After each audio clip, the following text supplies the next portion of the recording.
ایک درزی کی دکان پر خوبصورت لڑکی آئی اور ایک زنانہ سوٹ دے کر کہا میرا ناپ لے لیں اور فلاں ڈیزائن کا جوڑا تیار کریں۔ درزی لڑکی کا ناپ لینے لگا تو لڑکی نے اپنے کپڑے خود پھاڑ دیے اور چیخنا چلانا شروع کر دیا۔ لڑکی کی چیخو پکار سن کر درزی کی دکان میں لوگوں کا ہجوم اکٹھا ہونا شروع ہو گیا۔ لڑکی نے لوگوں سے کہا کہ میں تو ادھر کپڑے سلوانے آئی تھی، لیکن اس درزی نے میرا ریپ کرنے کی کوشش کی ہے۔ وہ تو شکر ہے آپ لوگ آ گئے ہیں، ورنہ میری عزت آج خطرے میں تھی۔ درزی نے لڑکی کے منہ سے جب یہ الفاظ سنے تو کہا کہ یہ لڑکی جھوٹ بول رہی ہے، یہ مجھ پر جھوٹا الزام لگا رہی ہے۔ مگر لڑکی کی آنکھوں میں آنسو دیکھ کر ہجوم نے درزی کی ایک بات کا بھی یقین نہ کیا اور درزی کو پکڑ کر اس کی خوب پٹائی شروع کی۔ اس کے بعد درزی کو پکڑ کر پولیس اسٹیشن لے گئے۔ درزی کے خلاف 40 شہریوں نے گواہی دی کہ یہ اس لڑکی کا ریپ کرنے کی کوشش کر رہا تھا۔ گواہوں کی موجودگی میں درزی کو 4 سال کی قید سنا دی گئی۔ اس کے علاوہ 3 لاکھ جرمانہ بھی ہوا۔ درزی اس مکار لڑکی سے بدلہ لینا چاہتا تھا۔ 4 سال بعد وہ قید سے آزاد ہوا تو اسے پتا چلا کہ وہ لڑکی اب تو اسسٹنٹ کمشنر بن چکی ہے۔ اس نے درزی کا پیشہ چھوڑا اور فقیر بن کر اسسٹنٹ کمشنر ہاؤس کے سامنے بیٹھ گیا۔ اور پھر اس کے بعد عاطف ایک ٹیلر ماسٹر تھا جو زنانہ اور مردانہ دونوں قسم کے کپڑوں کی سلائی کرتا تھا۔ وہ ایسے ڈیزائن سے کپڑا سیتا کہ لڑکیاں اس کی سلائی کو پسند کرتی اور اس کی دکان پر مردوں سے زیادہ عورتوں کا رش ہوتا تھا۔ اس نے اپنی دکان میں 20 سے زیادہ شاگرد رکھے ہوئے تھے کیونکہ کام کا بوجھ بہت زیادہ تھا اور یہ کپڑے سینے میں خاص مہارت رکھتا تھا، لہٰذا اس کا کاروبار بہت بڑھ چکا۔ ایک دکان اس نے اپنے بھائی کو بھی بنا کر دی تھی۔ یہ شام کا ٹائم تھا جب اس کے تمام شاگرد اپنے اپنے گھروں کی جانب واپس لوٹ چکے تھے۔ وہ اپنی شاپ میں اکیلا بیٹھ کر کپڑوں کی گنتی کر رہا تھا۔ آدھے گھنٹے بعد اس کا ارادہ تھا کہ دکان بند کر کے گھر واپس چلا جائے گا۔ وہ اپنی دکان بند کرنے والا ہی تھا کہ ایک لڑکی اس کی شاپ میں داخل ہوئی۔ اس کے ہاتھ میں ایک قیمتی زنانہ جوڑا تھا۔ لڑکی نے عاطف سے کہا کہ میں نے آپ کے کام کی کافی تعریف سنی ہے، اس لیے دوسرے شہر سے خصوصاً آپ کے پاس آئی ہوں۔ اس نے وہ سوٹ عاطف کے حوالے کیا اور پھر اس کے بعد اپنے بیگ سے ایک موبائل نکالا۔ موبائل سے ایک ڈیزائن اس نے عاطف کو دکھایا اور کہا کہ اس ڈیزائن کا مجھے ایک سوٹ تیار کر دیں۔ عاطف نے 1 ہفتے کا ٹائم مانگا، لیکن لڑکی نے یہی کہا کہ میری بہن کی شادی ہے، لہٰذا 3 دن کے اندر اندر مجھے یہ سوٹ تیار چاہیے۔ عاطف نے کہا ٹھیک ہے، میں 3 دنوں میں یہ سوٹ تیار کر کے دوں گا۔ اس کے بعد اس لڑکی نے عاطف سے کہا کہ آپ میرا ناپ لے لیں۔ عاطف نے کہا کہ میں عورتوں کا ناپ نہیں لیتا، آپ کاغذ پر اپنا ناپ لکھ کر بتائیں تاکہ اس لحاظ سے میں سوٹ تیار کر سکوں گا۔ مگر اس کے باوجود لڑکی بار بار ضد کر رہی تھی کہ آپ میرا ناپ لیں تاکہ بعد میں آپ کو پریشانی کا سامنا نہ ہو اور سوٹ خراب نہ ہو جائے۔ عاطف اس عورت کا ناپ لینے لگا تو وہ چیخنے لگی، چلانے لگی۔ عاطف اس لڑکی کے رویے پر حیران ہوا۔ اس نے چیخ چیخ کر آدھا بازار جمع کر لیا۔ لوگوں کا ہجوم عاطف کی دکان کے اندر جمع ہو گیا۔ ہجوم میں ایک شخص نے لڑکی سے پوچھا کہ کیا معاملہ ہے، آپ کیوں چیخ رہی ہیں؟ اس نے بتایا کہ میں اس کی شہرت سن کر اس کے پاس یہ سوٹ سلوانے آئی تھی، لیکن اس نے میرا ریپ کرنے کی کوشش کی ہے۔ لڑکی کی بات سن کر عاطف نے کہا کہ یہ جھوٹ بول رہی ہے، میں نہیں جانتا کہ یہ مجھ پر جھوٹا الزام کیوں لگا رہی ہے اور اس کے پیچھے اس کا کیا مقصد ہے، لیکن اس بات میں کوئی سچائی نہیں۔ ہماری قوم تو ویسے ہی ایسے موقعوں کی تلاش میں ہوتی ہے اور کسی کو مارنے کا موقع وہ کیسے ضائع کر سکتے ہیں۔ لوگوں نے آؤ دیکھا نہ تاؤ، زور زور سے وہ عاطف کو مارنے لگے۔ جس کے ہاتھ میں جو چیز تھی وہ عاطف پر پھینکنے لگا۔ ہجوم کو اس طرح دیکھ کر ایک بزرگ نے لوگوں کو مشورہ دیا کہ آپ لوگوں کا یہ رویہ درست نہیں، آپ قانون ہاتھ میں نہیں لے سکتے، بہتر یہی ہے کہ آپ اس کو پکڑ کر پولیس اسٹیشن لے جائیں تاکہ اس کے خلاف قانونی کارروائی کی جا سکے۔ لوگوں نے بزرگ کے مشورے پر عمل کیا، پھر اس کو مارتے ہوئے پولیس اسٹیشن لے گئے۔ لڑکی جس کا نام سمینہ تھا وہ بھی پھٹے پرانے کپڑوں کے ساتھ ہجوم کے پیچھے پیچھے پولیس اسٹیشن آئی۔ انسپیکٹر کو ہجوم نے بتایا کہ اس درزی نے اس لڑکی کا ریپ کرنے کی کوشش کی ہے۔ لڑکی کی چیخو پکار سن کر ہم اس کے پاس آئے اور اس کو پکڑ کر آپ کے پاس لائے ہیں۔ انسپیکٹر نے لڑکی کے کپڑے دیکھے، پھر اس کے بیانات ریکارڈ کروائے۔ لڑکی نے بھی یہی کہا کہ اس نے میرا ریپ کرنے کی کوشش کی تھی، لیکن اللہ بھلا کرے ان لوگوں کا جنہوں نے میری جان بچائی اور میری عزت بھی۔ 40 شہریوں نے اس درزی کے خلاف گواہی بھی دی، جس کی وجہ سے درزی کو جیل میں ڈالا گیا۔ بعد میں عدالت کی طرف سے درزی کو 4 سال کی قید اور 3 لاکھ جرمانے کی سزا دی گئی۔ یہ خبر درزی پر پہاڑ بن کر گری کیونکہ اسے اس بات کی بالکل امید نہیں تھی۔ کچھ دن پہلے ہی اس کا کاروبار کافی بڑھ چکا تھا۔ پورے شہر میں اس کی دکان کے چرچے تھے اور لوگ اس کی سلائی کو بہت پسند کرتے تھے، مگر اب وہ کافی پریشان تھا کیونکہ دکان کو سنبھالنے والا کوئی دوسرا نہیں تھا. اس کا بھائی دوسرے شہر میں کام کرتا تھا اور شاگرد بھی ایسے تھے جو براہ راست کام نہیں کر سکتے تھے. ان کو بھی سربراہ کی ضرورت تھی. جیل میں بیٹھ کر وہ بار بار یہی سوچ رہا تھا کہ یہ لڑکی کون تھی اور اس نے میرے ساتھ آخر ایسا کیوں کیا. وہ اپنے ماضی پر نظر دوڑانے لگا کہ اس سے ایسی کون سی غلطی ہوئی, اس نے ایسا کیا کیا جو لڑکی اس کی دشمن بن گئی. سمینا کو اس نے پہلی بار دیکھا تھا. اس سے پہلے تو ان کا آپس میں کبھی سامنا بھی نہیں ہوا تھا. تو اس لڑکی نے ایسا کیوں کیا؟ عاطف کا باپ وفات پا چکا تھا اور جب ماں کو عاطف کی قید کی خبر ملی تو وہ پریشان ہوتی ہوئی بھاگی آئی اپنے بیٹے سے ملاقات کے لیے. ماں کے چہرے پر پریشانی دیکھ کر عاطف نے اسے تسلی دی اور کہا کہ ماں, میں جلدی جیل سے باہر آ جاؤں گا. میں نے ایک وکیل صاحب سے بات کی ہے, میری ضمانت ہو جائے گی. ماں اس سے پوچھنے لگی کہ لڑکی نے تمہارے ساتھ ایسا کیوں کیا؟ اس لڑکی کی تمہارے ساتھ کوئی دشمنی تھی کیا؟ تو عاطف اپنی ماں کو یہی بتانے لگا کہ میں اس کو جانتا تک نہیں, میں نہیں جانتا اس نے ایسا کیوں کیا. ماں اس سے کہنے لگی, ہو سکتا ہے کسی دوسرے دکاندار نے تمہارے حسد میں آ کر اس لڑکی کو تمہاری دکان میں بھیجا تاکہ تمہارا کاروبار بند ہو جائے. عاطف نے ماں سے کہا کہ یہ کہنا قبل از وقت ہوگا, فی الحال میں ایسا کچھ نہیں کہہ سکتا, مگر میں آپ سے وعدہ کرتا ہوں کہ میں حقیقت جاننے کی پوری کوشش کروں گا. اس کے دن رات جیل کے اندر کٹ رہے تھے. جو وقت گزر رہا تھا پریشانی اس کی بڑھتی جا رہی تھی کیونکہ دکان کو سنبھالنے والا کوئی نہیں تھا اور عید قریب تھی اور کافی ایسے کپڑے تھے جو عید سے پہلے تیار کرنے تھے, لیکن اس کی غیر موجودگی میں ایسا ممکن نہیں تھا. اور وکیل کی طرف سے بھی کوئی اچھی خبر نہیں ملی تھی کیونکہ اس کی ضمانت کی درخواست بھی خارج ہو چکی تھی اور اس کی سزا اور جرمانہ عدالت کی طرف سے برقرار تھا.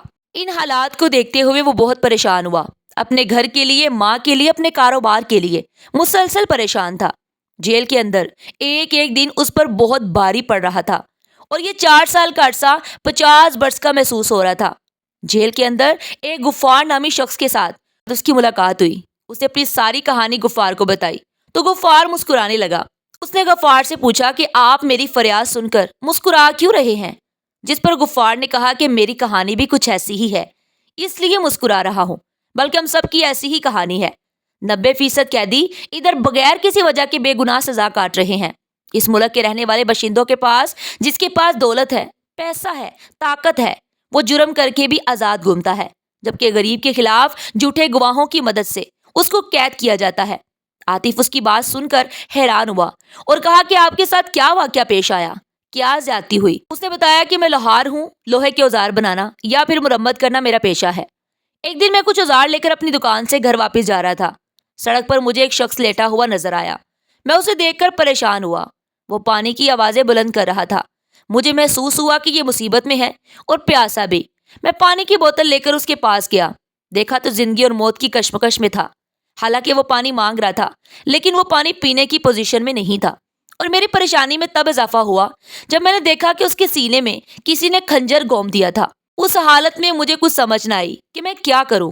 پہلے تو میں نے سوچا کہ اس کی مدد کروں, اس کو اسپتال لے جاؤں, لیکن پھر یہ بھی سوچا کہ میں مصیبت میں پھنس سکتا ہوں. ابھی میں سوچوں میں تھا ہی کہ ایک پولیس وین وہاں سے گزری اور پولیس والا وین سے اترا اور دیکھا کہ ایک شخص زمین پر لیٹا ہے اور میرے ہاتھ میں کچھ اوزار تھے.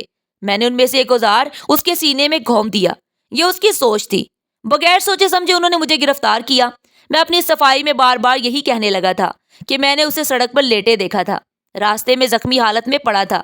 میں اس کی مدد کرنے والا ہی تھا کہ آپ لوگ ادھر آ پہنچے اور مجھے پکڑ لیا, لیکن انہوں نے میری کسی بات کا یقین نہ کیا. آدمی دم توڑ چکا تھا اور مجھ پر قتل کا الزام لگ گیا. مجھے اس جیل میں 8 سال ہو چکے ہیں اور قتل کے جرم میں مجھے عمر قید کی سزا سنا دی گئی. مگر اب میں اس قید سے بیزار آ چکا ہوں اور میرے دل کی خواہش ہے کہ مجھے پھانسی کی سزا ہی ہو جائے. یہ سن کر عاطف کہنے لگا, اب کیسی باتیں کر رہے ہیں؟ کیا آپ کو اپنے گھر والوں کا کوئی احساس نہیں؟ آپ کے بعد ان پر کیا قیامت گزرے گی؟ لوہار کہنے لگا, میرے ہونے یا نہ ہونے سے کسی کو کوئی فرق نہیں پڑتا, کیونکہ میری بیوی مجھ کو چھوڑ کر جا چکی ہے. والدین کا بھی انتقال ہو چکا ہے. میرے وہ بھائی جن کو محنت مزدوری کر کے میں نے پڑھایا لکھایا, جب وہ اعلیٰ عہدے پر پہنچے تو وہ بھی مجھے چھوڑ کر چلے گئے.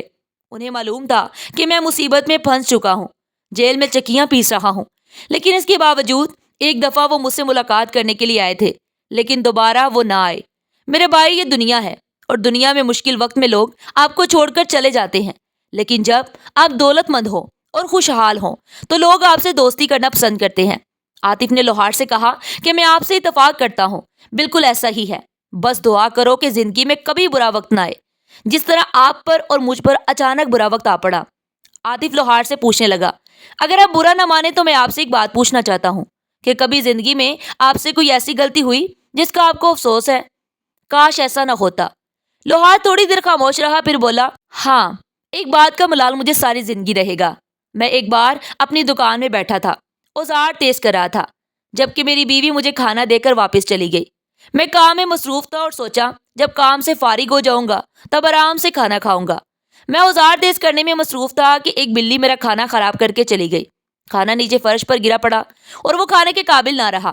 اس دن میں دوپہر کو بھوکا رہا اور مجھے بلی پر غصہ تھا۔ دوسرے دن دوبارہ بلی نے میرا نقصان کیا۔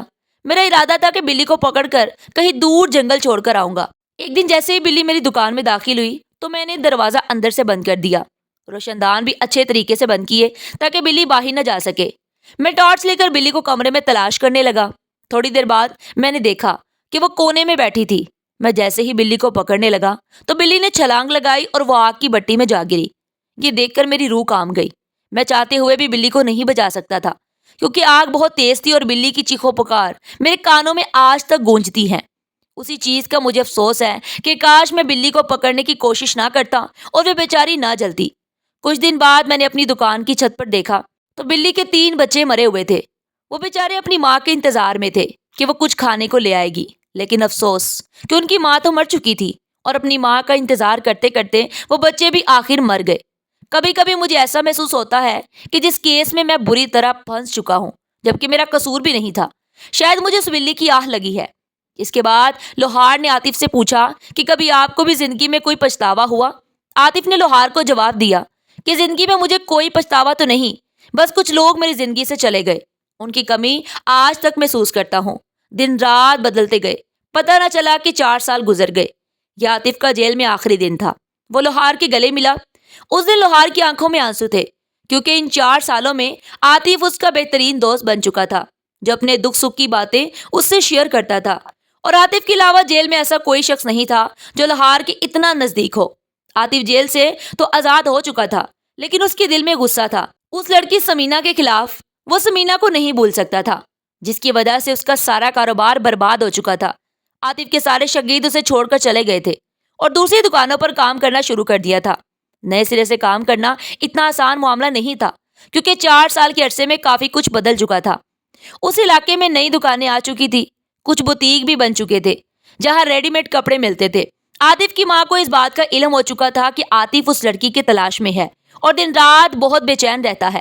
اس نے جب اپنے بیٹے کے ارادے دیکھے تو اسے منع کیا اور کہا، بیٹا جو ہو گیا سو ہو گیا، پتہ نہیں وہ کسی دشمن کی سازش تھی یا پھر کیا تھا، تم اس لڑکی کو بھول جاؤ۔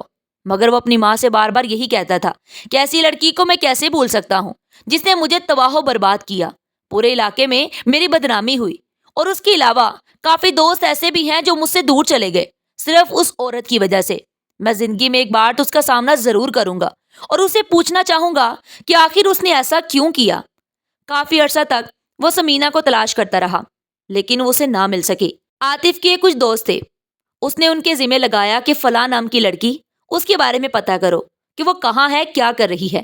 تقریباً 1-2 مہینے بعد اس کے دوست نے عاطف کو بتایا کہ سمینا کا پتہ چل چکا ہے، اس کا گھر کا ایڈریس بھی مل چکا ہے، لیکن میں تمہیں یہی مشورہ دوں گا کہ اس لڑکی سے دور رہو، بہتری اسی میں ہے۔ عاطف نے پوچھا کہ میں اس سے دور کیوں رہوں؟ اسے بتایا کہ وہ مقابلے کا امتحان کلیئر کر کے اسسٹنٹ کمشنر کے عہدے پر فائز ہو چکی ہے۔ عاطف نے کہا، اگر وہ آفیسر بن چکی ہے تو کیا ہوا، اسے جواب تو دینا پڑے گا۔ عاطف کو یقین نہیں آ رہا تھا کہ وہ لڑکی آفیسر کیسے بن گئی، جبکہ وہ تو مکار تھی جس کی وجہ سے میرا مستقبل خراب ہوا، جس نے 40 لوگوں کو بے وقوف بنایا۔ سارے اس کی بات پر یقین کر رہے تھے کہ وہ سچ بول رہی ہے۔ اس قسم کی لڑکی اعلیٰ عہدے پر کیسے فائز ہو سکتی ہے؟ لہٰذا وہ خود اس بات کی تصدیق کرنا چاہتا تھا کہ آفیسر بنی ہے یا نہیں۔ اگلی صبح وہ گھر سے نکلا اور اسسٹنٹ کمشنر ہاؤس کے سامنے بیٹھ گیا۔ تھوڑی دیر بعد اس نے دیکھا کہ بڑی سی گاڑی میں سمینا گھر سے باہر آ رہی تھی۔ اس کی سیکیورٹی بھی کافی سخت تھی۔ سمینا کو دیکھ کر وہ حیران ہوا۔ 4 سال میں بیتا زمانہ یاد آیا اسے، جس دن اس کی دکان میں وہ آئی تھی اور اپنے کپڑے پھاڑ دیے تھے۔ زیادہ سیکیورٹی کی وجہ سے وہ سمینا سے بات نہیں کر سکتا تھا، حالانکہ وہ بات کرنا چاہتا تھا۔ وہ بیس بدل کر ایک فقیر کے روپ میں اسسٹنٹ کمشنر ہاؤس کے سامنے بیٹھ گیا کہ شاید کبھی نہ کبھی سمینا اس پر ترس کھائے اور بھیک میں کچھ پیسے دے دے۔ یہی موقع ہوگا جب میں اسے بات کر سکوں گا, اسے بتا سکوں گا کہ اس نے میرے ساتھ آخر ایسا کیوں کیا. مگر افسوس کہ کبھی بھی وہ اپنے مقصد میں کامیاب نہ ہو سکا. سمینا نے کبھی بھی اسے بھیک دینے کی بھی کوشش نہ کی, بلکہ 1 مہینہ گزر چکا تھا. سمینا نے ایک نظر اٹھا کر بھی اسے نہیں دیکھا تھا. اس کی ہر طرح کی کوشش ناکام ہو چکی تھی. وہ اپنا درزی کا پیشہ چھوڑ چکا تھا, مگر ایک دن اس کے دل کی مراد پوری ہو گئی جب اس نے اخبار میں ایڈ دیکھا. اسسٹنٹ کمشنر ہاؤس کے لیے ایک صفائی کرنے والے کی ضرورت تھی جو جھاڑو دے سکے. اس جاب کے لیے عاطف نے اپلائی کیا اور اس کی سلیکشن ہو گئی. اب وہ آسانی سے سمینا کا سامنا کر سکتا تھا. وہ اس موقع کی تلاش میں تھا کہ کسی طرح سمینا کے روبرو آ سکے. ایک دن وہ جھاڑو دے رہا تھا اور سمینا اپنے آفس میں اکیلی تھی. یہ موقع اچھا تھا. آخرکار اس نے موقع کا فائدہ اٹھاتے ہوئے سمینا کے آفس میں گیا. جیب سے چاقو نکالا. سیکیورٹی گارڈ عاطف کی طرف لپکا. عاطف نے وہ چاقو جلدی سے سمینا کی گردن پر رکھا اور دھمکی دی کہ اگر کوئی بھی میرے قریب آیا یا مجھے سمینا سے بات کرنے میں رکاوٹ پیش آئی تو میں اس کی گردن کاٹ دوں گا. سمینا کے حکم پر تمام سیکیورٹی گارڈ آپس میں اپنی اپنی پوزیشن پر چلے گئے. تب عاطف نے جلدی سے دروازہ اندر سے لاک کر دیا. پھر سمینا سے کہا کہ تم مجھے پہچانتی ہو؟ اگر مجھے بھول چکی ہو تو میں خود ہی بتلا دیتا ہوں کہ میں وہی عاطف ہوں جس کی دکان میں آج سے 4 سال پہلے آپ آئی تھی. تم نے میرے ساتھ ایسا کیوں کیا؟ تمہاری میرے ساتھ ایسی کیا دشمنی تھی؟ سمینا کافی دیر خاموش رہی. پھر عاطف کی طرف دیکھ کر بولی کہ میں نے اپنی بہن کا بدلہ لیا ہے.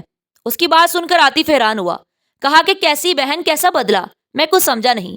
میں نے تمہاری بہن کے ساتھ کیا کیا؟ سمینا نے کہا کہ میری بہن عروج. عروج کا نام سن کر عاطف کے رونگٹے کھڑے ہو گئے. کافی دیر اسے کچھ سمجھ نہیں آ رہا تھا کہ وہ آخر کھڑا کہاں ہے. سمینا نے رو کر کہا کہ تم نے میری بہن کے ساتھ جو کیا میں کسی صورت معاف نہیں کر سکتی تھی. یہ تو شکر کرو کہ تمہاری جان بچ گئی, ورنہ تمہیں جان سے مارنے کا میرا منصوبہ تھا. تمہاری وجہ سے میری بہن عروج نے خودکشی کی کوشش کی تھی, لیکن شاید اس کی زندگی کے دن باقی تھے کہ وہ بچ گئی. تم نے جب میری بہن کو ریجیکٹ کیا, رشتے سے انکار کیا, اس دن اس نے 4تھی منزل سے چھلانگ لگائی تھی. اپنی زندگی ختم کرنے کی کوشش کی تھی, لیکن درخت کی جھاڑیوں کی وجہ سے اس کی جان بچ گئی. عاطف نے کہا کہ انکار میں نے نہیں بلکہ عروج نے مجھ سے شادی کرنے سے کیا تھا. دونوں کی ملاقات ایک پارک میں ہوئی تھی اور اس مختصر ملاقات میں ایک دوسرے سے محبت کر بیٹھے. عاطف نے اپنی ماں کو عروج کے گھر بھیجا تو عاطف کی ماں روتی ہوئی گھر واپس آئی. اس کی ماں نے عاطف کو بتایا کہ انہوں نے نہ صرف رشتے سے انکار کیا ہے بلکہ بے عزت کر کے مجھے گھر سے بھی نکال دیا ہے. عاطف نے عروج کو فون کیا تو اس کا نمبر بند جا رہا تھا. وہ بار بار فون کر رہا تھا لیکن مسلسل بند تھا. اس واقعے کے بعد عاطف عروج کو بھول چکا تھا, لیکن آج 6 سال بعد سمینا کی زبانی اس حقیقت کا پتہ چلا کہ عاطف کی ماں خود اس رشتے سے انکار کر کے گئی تھی اور یہ بھی کہا تھا کہ ہم نے عاطف کا دوسری جگہ رشتہ طے کیا ہے. میرے بیٹے کی بڑی بڑی 2 دکانیں ہیں جبکہ تم لوگ کرائے کے مکان میں رہتے ہو. اپنی بیٹی کا پورا جہیز بھی نہیں دے سکتے اور مجھے ایسی بہو نہیں چاہیے. اس دن میں نے ٹھان لیا کہ میں سخت محنت کروں گی, اس معاشرے میں اپنا مقام پیدا کروں گی, کیونکہ غریب کی اس معاشرے میں کوئی عزت نہیں, سب لوگ پیسے کو پوچھتے ہیں. بس یہ سن کر عاطف اپنی ماں کی طرف بھاگا. گھر جا کر ماں سے پوچھا کہ ماں تم نے میرے ساتھ آخر ایسا کیوں کیا؟ میں تمہاری اولاد نہیں تھا کیا؟ تمہیں اپنی اولاد کی خوشیاں عزیز نہیں تھی کیا؟ عاطف کی ماں کافی شرمندہ تھی. کہنے لگی بیٹا مجھے معاف کر دو, مجھ سے بہت بڑی غلطی ہو گئی. میں اپنی بانجی کو اس گھر کی بہو کی شکل میں دیکھنا چاہتی تھی, لیکن تم اس عروج سے محبت کر بیٹھے. مگر اب میں اپنی غلطی کا کفارہ ادا کرنا چاہتی ہوں. میں خود عروج سے معافی مانگوں گی. عاطف اپنی ماں کے ساتھ عروج کے گھر روانہ ہوا. عروج نے بھی ابھی تک شادی نہیں کی تھی. عاطف کی ماں نے اس سے معافی مانگی اور یوں عروج عاطف کی زندگی میں واپس آئی. دونوں نے ایک دوسرے سے کافی گلے شکوے کیے, لیکن چونکہ ابھی بھی ان کے دل میں ایک دوسرے کے لیے جگہ تھی, لہٰذا انہوں نے ایک دوسرے کو معاف کر دیا. اللہ پاک سے دعا ہے کہ کسی کے بھی پیار میں امیری یا غریبی رکاوٹ نہ بنے, آمین. ناظرین, آپ کو آج کی ہماری یہ کہانی کیسی لگی؟ کمنٹ باکس میں اپنی قیمتی رائے کا اظہار ضرور کیجیے گا. اور ہاں, اگر ویڈیو آپ کو اچھی لگے, اگر ویڈیو پسند آئے تو ویڈیو کو لائک اور دوسروں کے ساتھ شیئر کرنا مت بھولیے گا. اس طرح کی سبق آموز کہانیوں اور سبق آموز واقعات سننے کے لیے ہمارے چینل ایڈیو پن پوائنٹ کو ضرور سبسکرائب کریں. شکریہ. اللہ حافظ.